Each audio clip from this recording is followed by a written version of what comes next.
Hi there, I'm Ilyas Khan, he, him, his. I'm 16 years old. I grew up here in Buffalo.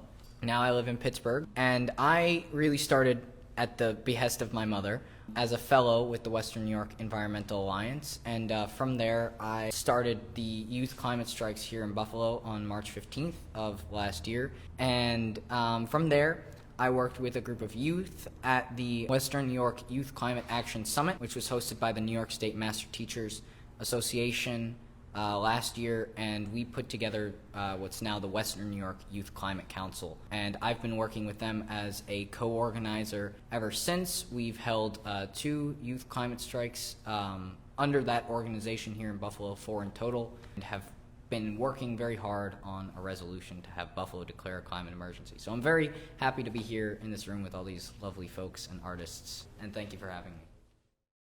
Social media for a youth activist is like your entire toolbox. You've got your Instagram, your Facebook, your Twitter.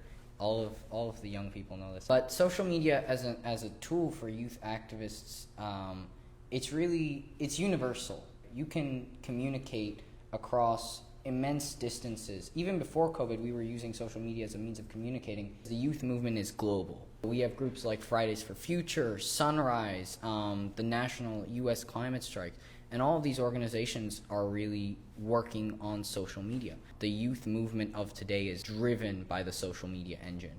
Without it, it's so much more ineffective. The infographics for young folks, and I'm sorry, young folks, but we have really short attention spans. Having something quick that we can read through, that we can quickly grab all the information we need, retain that information, and then dispense it to other people is invaluable. I mean, thinking about how Black Lives Matter groups, thinking about how my own organization has been organizing on social media, it's all been through these little snippets of sending back and forth between groups, right? See something on Instagram, say a post from the Western New York Youth Climate Council about a climate emergency resolution, and you like it, and you put it on your story or send it to a friend, then that friend can then send to other friends.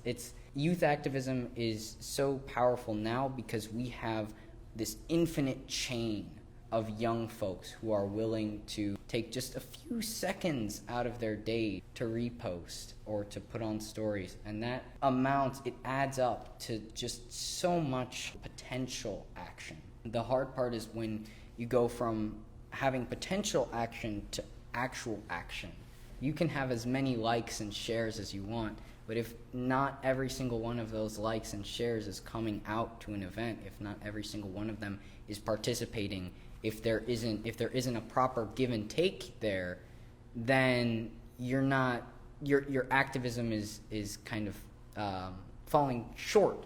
And I think that's one of the failings of social media, right? We have these little snippets, these little infographics, and they're great because they're easily communicable, but at the same time, you can lose just as many people as you gain because, you may think that you have this certain number of committed people coming, but in reality, it's maybe half that number. So it's kind of this duality that I think they were talking about earlier with social media. You have, on one hand, the ease of access, this global network, and on the other, the wholly real potential that your numbers are completely false and you have just this like a fake boom, kind of like the stock markets.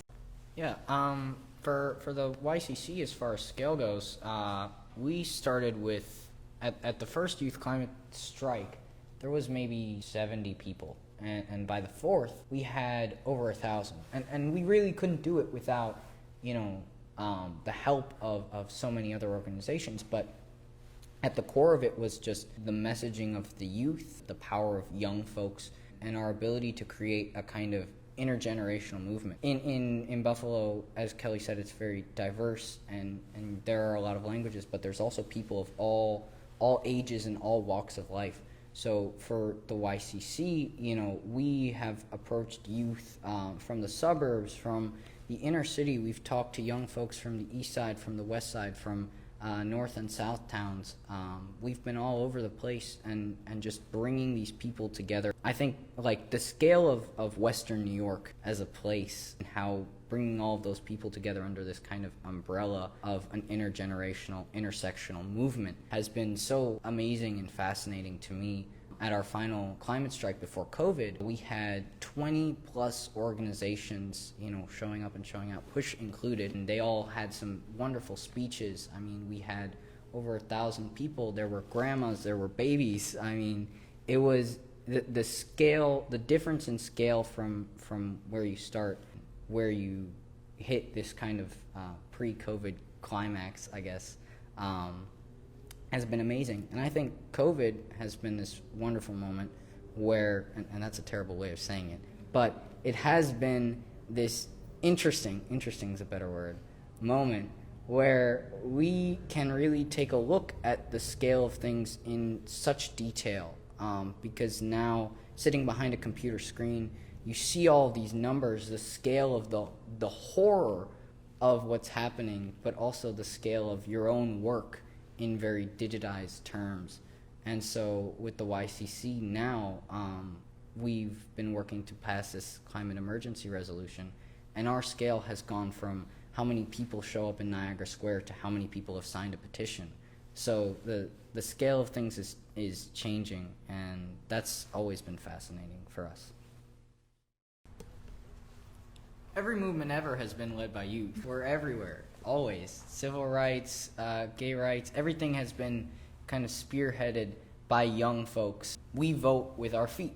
We vote by hitting the streets. That's how we show our approval for a candidate. That's how we show what we want to officials in office. We vote by signing petitions. Social media has been a huge way of delivering those petitions that spread like wildfire through these networks of youth calling for justice for Breonna Taylor, for George Floyd, garnered millions and millions of signatures, it's impressive in itself. But for us going into this election, since COVID has kind of put a damper on a lot of young folks' ability to protest. I mean, a lot of us are home in Zoom school, having some kind of time. This election really is determining our futures. As Kelly was saying, it hasn't been pretty under Trump. We've had so many environmental and racial setbacks, and for young people, especially young people of color, this election could really determine everything. I myself, I phone bank. I have been phone banking for the Biden campaign. Young people, we only have so many options, so another thing has been getting other young folks who are a little older than me to register to vote. There's so much that is at stake here, and there's so little that young people feel like they can do, but in reality, we have more options than anyone else. We have the flexibility to not be tethered by jobs and work and things like that, so we really can hit the streets.